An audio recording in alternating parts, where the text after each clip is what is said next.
A long, long time ago, some people worshipped giants. We sit in front of big screens and worship giants. But it's important to explore our idols. It's important to understand where they're coming from, what they're representing, what their intention is, what it is we're actually receiving from them. What Nicolas Cage taught me about demon possession and black magic and the mystery religions and demon possession. Nicolas Cage has his own acting method, and it's called Nouveau Shamanic. It's really interesting reading this article because he calls this the Nouveau Shamanic, or I guess the new shaman, you could say. And of course it's shamanic, a shaman, and that's a member of like a certain tribal society that typically acts as a medium between the visible world and an invisible spirit world. And they'll usually practice magic or sorcery for purposes of healing or divination and even control over natural events. Right here he's talking about his role in Ghost Rider. It's interesting what he says here. He says, Ghost Rider was an entirely new experience, and it got me thinking about something I read in a book called The Way of Word by Brian Bates. He also wrote a book called The Way of the Actor. He put forth the concept that all actors, whether they know it or not, stem from thousands of years ago, pre-Christian times, when they were the medicine men or shamans of the village. And these shamans, who by today's standards would be considered psychotic, were actually going into flights of the imagination and locating answers to problems within the village. They would use masks or rocks or some sort of magical object that had power to it. So it occurred to me, because I was doing a character as far out of your reference point as the spirit of vengeance, that I could use all these techniques. I would paint my face with black and white makeup to look like an Afro-Caribbean icon called Baron Samedi, my altar, or an Afro-New Orleans icon who is also called Baron Saturday. He is a spirit of death, but he loves children. He's also very lustful, so he's a conflict in forces. So I would put black contact lenses in my eyes so that you could no longer see the whites of my pupils, so that way I looked more like a skull or a shark.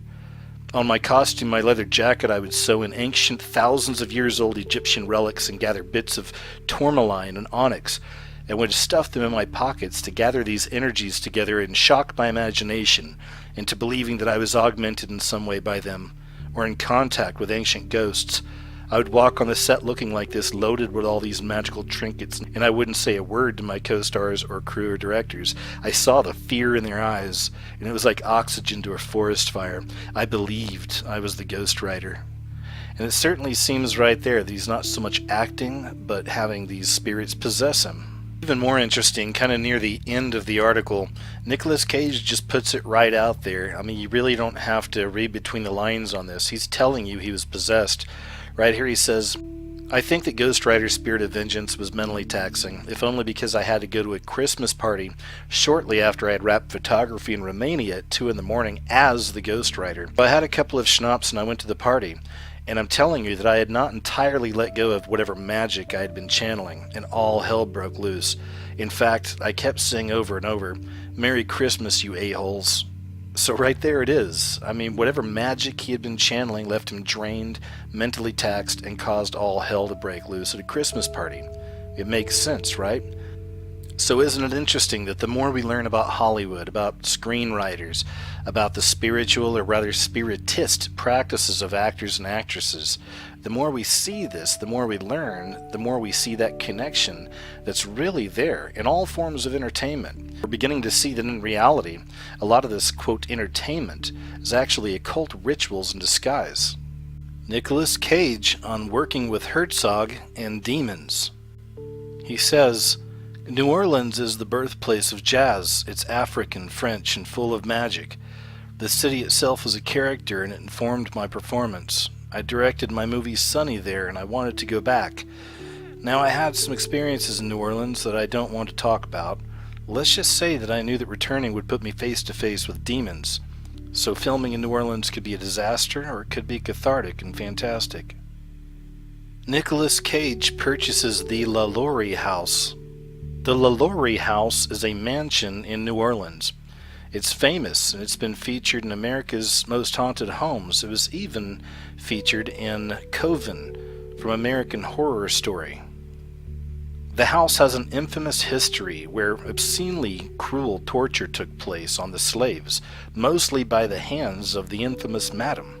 Nicolas Cage owned the mansion until losing it to foreclosure in 2009.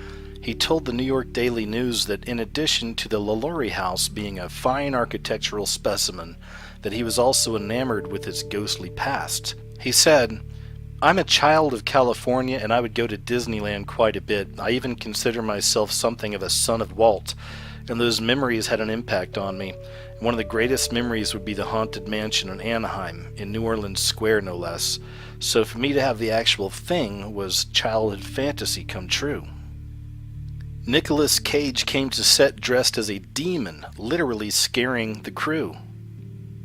The director of Ghost Rider: Spirit of Vengeance, Brian Taylor, described the first time Cage showed up as the Ghost Rider. He said he was looking like something terrifying, like something out of Santeria. And for those of you who don't know, Santeria is an Afro-Caribbean religion that combines Yoruba teachings and Roman Catholic elements.